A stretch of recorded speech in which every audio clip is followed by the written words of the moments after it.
Hey everyone, I'm sure I'm not the first to tell you, but everything happening in Minneapolis this last week has been very frustrating to watch considering how long it has been happening. I linked below a few sites that you can visit to help support those fighting what is an essential fight. Money is a privilege and we have the responsibility to use it to support those in need. Thank you so much and enjoy the video. What's up everyone, welcome back to another episode of What I Watched This Month May edition. This will be a long one, so buckle up. So I started the month by watching all the Ansel Elgort movies I haven't seen, which is pretty much all of them. Those get talked about in their own video and you can watch that right now. Then I rewatched Hustlers. I didn't get a lot of new experiences out of a rewatch besides a reminder that this film is really great at how it uses music. Fun fact, this is not the first time I've talked about this movie in a What I Watched This Month video. Then I watched Bad Education. Now this isn't saying much, but this is my favorite movie of the year so far. Hear me out, it's definitely a lot different than Fargo, but it is the closest any movie has come to replicating the unique energy that Fargo pulls off. By that I mean it takes a famously calm and innocent setting like high school and brings out the chaos within that, bringing it out in a way that's humorous, thrilling, and always entertaining. The cinematography and color palette are both so well done. I would say Hugh Jackman did a great job because he did, but literally everyone else is also amazing, so I have to acknowledge that. I'm super excited to see what Corey Finley does next because hey, this was great. Then I rewatched Parasite because it's on Hulu and why not? Then I watched Monkey Up. Yep. Then I watched Spike Lee's debut, She's Gotta Have It. I had to mention this was a debut because that's probably the most impressive part about this. The production scale makes it clear this is a debut, but it also feels so confident and established. Spike Lee sees the human body in a way that some of us could only dream of. The film is too short to get into its subject matter with that much depth in my opinion, but I think this is still worth watching for anyone interested in filmmaking. Then I watched On the Waterfront starring Marlon Brando, a film widely considered as being a classic. This was unexpectedly a very intense watch. The only thing I am really confident speaking about is Marlon Brando's performance. His screen presence is so strong and menacing and depressing. It was a specific type of emotion done at such an intense level that felt wildly ahead of its time. Kinda like something someone like Joaquin Phoenix would pull off today. It's a very angry film and I still need to know more about the context in which this film was made to fully understand and have an opinion on how this film treats these subjects, but that's what I got. Tough film to talk about, I guess. Then I watched the second Naked Gun film. What a disappointment. I mean, I don't know what I was expecting. Comedic sequels typically don't go over that well. The jokes in this one just didn't feel as clever. The punchline, rather than being something super witty, felt very lazy. Usually with these kinds of films, the joke is always on everyone, society included. But this film just made its characters out to be idiots that we laugh at rather than idiots who also find the time to mock us. I'll still be checking out the third film because hey, I still love this character, but this was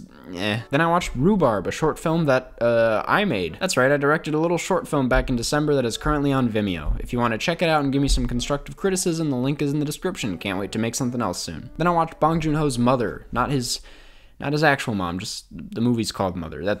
This was definitely the biggest slow burn he's ever made. He's made a lot of slow burns, but this really took its time with getting to know the character. Visually, I think this is Bong's strongest work. Every shot feels kind of like an oval where he's placing characters in such specific ways to highlight certain parts of the image. I don't have any huge flaws with it other than the fact that I wanted to know maybe a little bit more about this main character, but the way information slowly unravels and how the film makes sense out of some of the crazy decisions is honestly so well done. I guess this guy's pretty good at making movies, who would have thought? Then I watched The Lady from Shanghai, a film by Orson Welles. I kinda had a great time watching this. For its brevity, it does so much to bring you into this weird world. Orson Welles has a really bad Irish accent. He just pulled the trigger. This guy is crazy. Some of the settings feel kind of like they don't make any sense. It feels like a giant playground. I loved how weird and dreamy this felt. Even if it felt kind of disorienting, I thought it was all very intentional. Then I watched a Sylvan Esso concert documentary. Not much to say other than the fact that you should check out Sylvan Esso. They make good music. Then I watched Paprika, a film by Satoshi Kon, the filmmaker behind Perfect Blue. Similar to Perfect Blue, this was so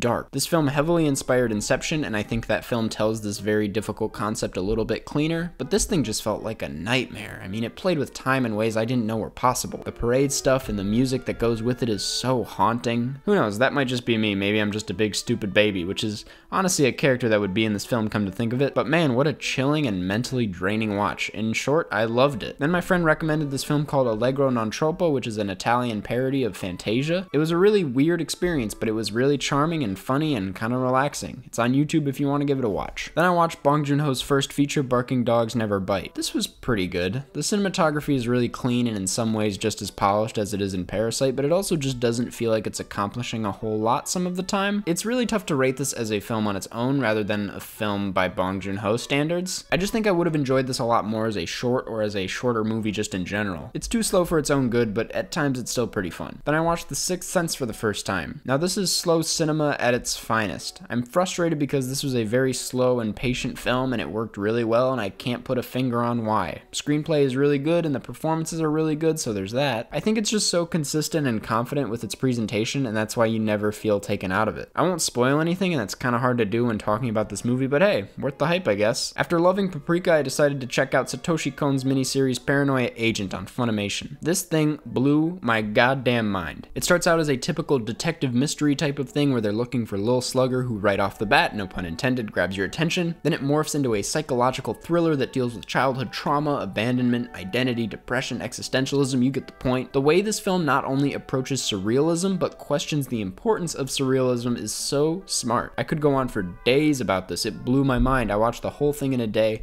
Go watch it. Then I watched Good Morning, Satoshi Kon's 1-minute short film about waking up. I have come to the conclusion that he is one of the best animators of all time. Then I watched 9 to 5, starring Jane Fonda, Dolly Parton, and Lily Tomlin. These three have chemistry that is so rare. They all work so well together. Dolly Parton's performance specifically is pure entertainment. The script for this is hilarious. It's pure insanity that never feels over the top. The social commentary on feminism in the workplace and everywhere in general is so well executed and done in a way that still makes you laugh. That 9 to 5 song is such an earworm, and this is very rewatchable. Then I watched A Hard Day's Night, that movie about the Beatles starring the Beatles. If you're a film student, you've probably been shown that opening before. Having seen that scene more times than I can count, I can now say the rest of the movie holds up with that same energy. I've always loved the Beatles. I'll take this time to say Rubber Soul is their best album, and this was a hilarious and entertaining glimpse into who they are as people. I would love to sit down and check out the rest of Richard Lester's work because the direction of this was pretty nice. Then I watched John Carpenter's They Live. This was kind of cheesy, but kind of not. I'm a huge fan of John Carpenter's The Thing and how it builds tension, and this definitely has a lot of that. There are just a lot of scenes that I have a really tough time taking seriously. That mixed with the social commentary this is trying to get across makes it feel a little hard to pinpoint a correct tone, but you're never not interested. Carpenter is always doing something to hold your attention, whether it be through the eerie music, the interesting special effects, the charismatic performances. In short, it's a great midnight movie. Then in the middle of all of this, I watched all 3 Lord of the Rings movies. I'm tired. Then I watched the last hour of Taxi Driver with my family because it was on TV. Normally I wouldn't mention something like that because it wasn't a full watch, but I haven't rewatched this since like 2 summers ago, and having now seen every Scorsese film, this really is one of his most avant-garde works, which is crazy considering it's also one of his most successful. Then I watched Otto Preminger's Anatomy of a Murder, another classic. This is one of the smoothest films out there. I've started to pay a lot more attention to rhythm and dialogue, and this is a masterclass in that specific aspect. For 2 hours and 40 minutes, this thing never takes a chance to breathe. Every word is so carefully timed and placed, it feels like a dance. This is the best Jimmy Stewart performance, even if it still isn't the best Jimmy Stewart movie. I cannot recommend this enough to anyone who is looking for a gripping courtroom drama. Intrigued by that, I decided to check out Otto Preminger's Bonjour Tristesse. This is a movie about a woman living with, I think, her dad, and they have an incestuous relationship going on, but then an older woman shows up and gets really into her dad, and then she gets mad, and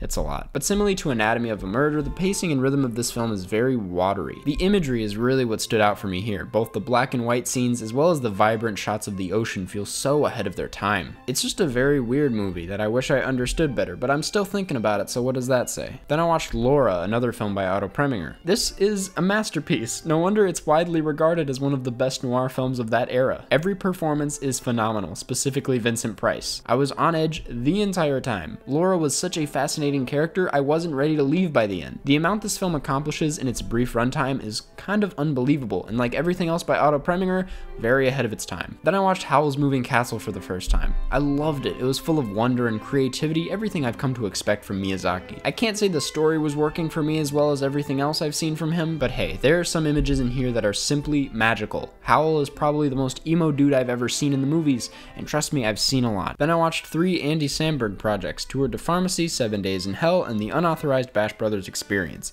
all of which were hilarious. Tour de Pharmacy and 7 Days in Hell are pretty much the same type of movie, but I liked Pharmacy a lot more. The celebrity cameos are just hilarious. Bash Brothers was pretty good, the music was nice, but it was definitely more ambitious than it was funny for me. I don't see myself rewatching it anytime soon, but I liked what they were going for. Then I rewatched Chicken Little for the first time since I was a kid, and this is a very insane movie. I might do a video on it, so I'll leave it at that. Then I watched Belly, a film starring Nas and DMX directed by Hype Williams. This is kind of like a Kubrick film. The images are so soaked in whatever color they focus on. The lighting is unreal. I was blown away at how this film handled its visuals. The story is pretty good, but I think the way a story like this is told through its visuals, imagery that is pretty much that of a music video, I think that is where this film really comes alive and stands on its own. What I'm trying to say is, I've never seen anything like this, and I don't think I ever will again. And you know what? I'm gonna leave it at that. That's what I watched this month. I'm tired of talking, so thanks for watching. Go check out these films and form your own opinion, and hey, I'll see you in the next one.